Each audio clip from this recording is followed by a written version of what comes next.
Aha! So it is alive. Except online mode is still missing. Regardless, these changes give me an excuse to review the game after what? 3 months! Ugh. The footage of my disappointing trek through Gal Guardian, Servants of the Dark was collecting dust, and Adobe Premiere is calling to me like the Green Goblin mask. The masses need my opinions to save them from the video essay menace.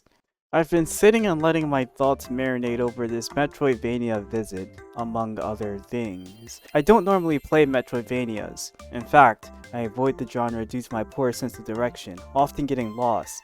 So, take my critiques of game progression with a grain of salt. But I'm fairly certain updating the game to include a much needed tracker is a sign of a 6 out of 10 game at best. Hey everyone, Blink of the Abyssal Blink YouTube channel here. Gal Guardians is the sequel to Gal Guardians and spiritual successor to Gal Gun, after modern practices crack down on many AA Japanese fanservice titles. Yes, the game's existence is partially caused by a changing environment in which these types of games can exist. Or at least I believe so, because a rail shooter about shooting panties certainly wouldn't fly in the current year of 2025. Even Nekopara After was having troubles existing on Steam of all places. Something fundamentally had to change in order for Gal Guardians as a series to exist, thus they changed it into a Metroidvania style collectathon, which I personally thought was a solid direction, as Metroidvanias are well renowned, easy to pick up compared to rail shooters which are on their deathbed. Many Gal Gun elements can be translated into the new genre without completely compromising its identity, such as,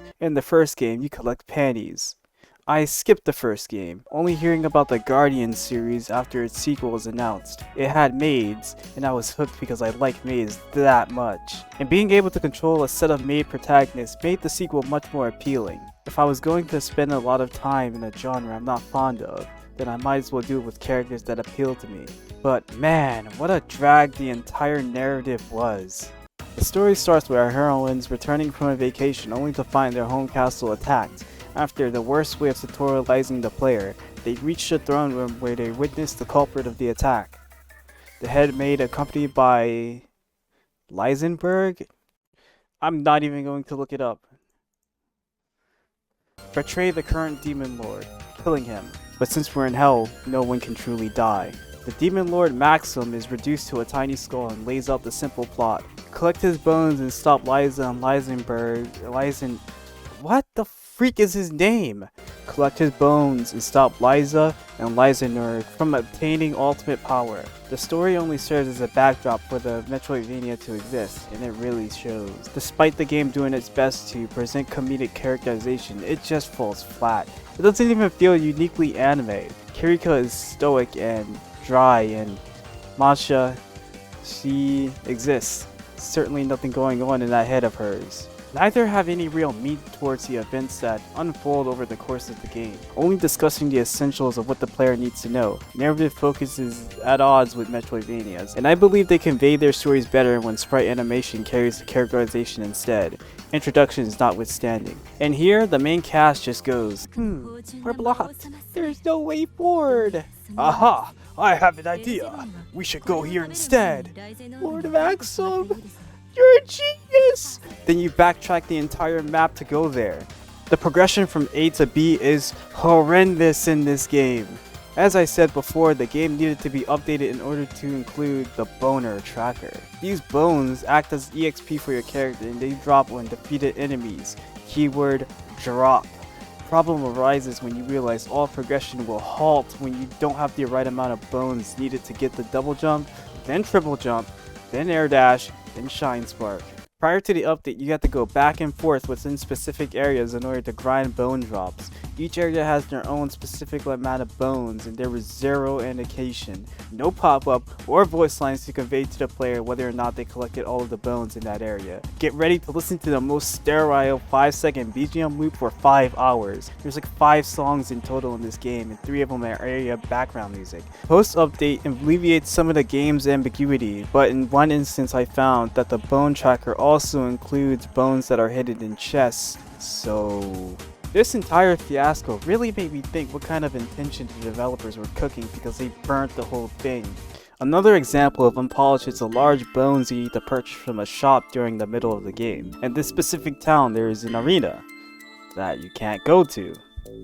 man, what is this bullshit? Pre-update, you had to grind an absurd amount of coins by backtracking across every inch of the map, just penny pinching to get that last bit of EXP you need for the next upgrade. Thankfully, I didn't have to grind much since I didn't buy much from the shop. It was relatively easy for me, but for other players, not so much. Post-update, they added an arena which I presume gives the player enough money to buy the large bones, but I didn't go back to check since around that time, 1 month into the game's life, I decided that everything here was not worth my time. I play it so you don't have to, but even I have my limits on what I can tolerate within a game. But if you like and subscribe to my channel and donate $100 to my Ko-fi at Kingdom Graphic, then maybe you might persuade me to play a game. Somewhere during late development, the devs must have thought, let's cut our game in half for no reason. As of making this video, online co-op still hasn't been added, even though that was one of the major features advertised that would put the sequel above the first game. There's a lot of things I could say about the cutting room floor, but I want to use this segment of the video to talk about the state of AA Japanese games. The future is bleak, real bleak. NT Creates doesn't have much of a life without that fan service keeping their games afloat. One could argue that if a game requires sexualization to thrive, then it's a shallow game.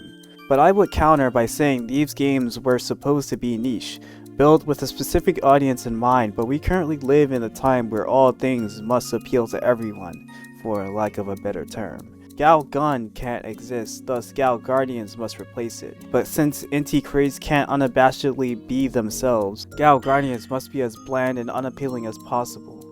Visuals aside, the game lacks a coherent identity among Metroidvanias. Back to the visuals, the game looks great. Probably the most expressive sprites I've seen in a while, and it feels like there's an animation for most interaction. Nothing was skipped in this department. Moving in combat feels amazing too.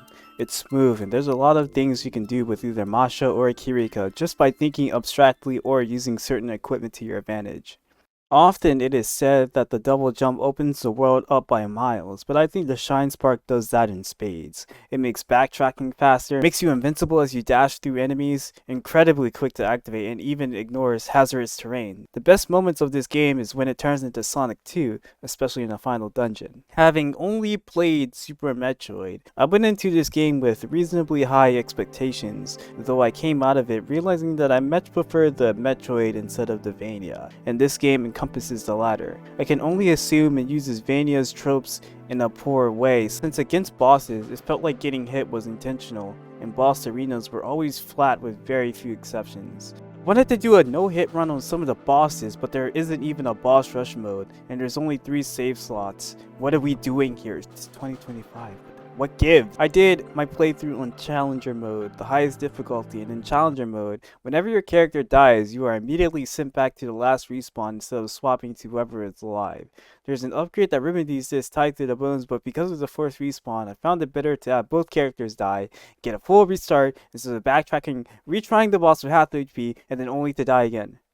The final boss was particularly egregious, as the game requires you to defeat not 1, not 2, but 3 bosses in a row, without healing in between or checkpoints between fights. Maybe some players will have a stockpile of healing items and or max out their level and equipment, but it's unreasonable for the game to assume that. Furthermore, the final boss, this guy, requires you to defeat him 3 separate times. In the context of the story, the Demon Lord Lysanorg ate the demon heart, turning him into the Overlord. Fighting him 3 times is meant to show how impossibly high the odds are, but the intention falls flat when the player and game aren't on the same wavelength. I straight up had to pause the game and look at a guide to make sure if I was doing something wrong, because he just regains all his HP without conveying to the player, yeah, you have to fight me 3 times. At the end of the game, you defeat him, no surprise, and everyone lives happily ever after. I can't say if this was a good ending or not, since there wasn't much of a story or expectation at all. There is a true ending you can get for collecting all of Maxim Bones before fighting the final boss, but I can assure you, viewer, it is so not worth it. I can't recommend Gal Guardians 2 to anyone with an average mind. Even if you are a Metroidvania fanatic, I suggest waiting for the cheapest sale possible, because that's what this game felt like. Cheap, underwhelming, and poor for poor people, and I hate poor people.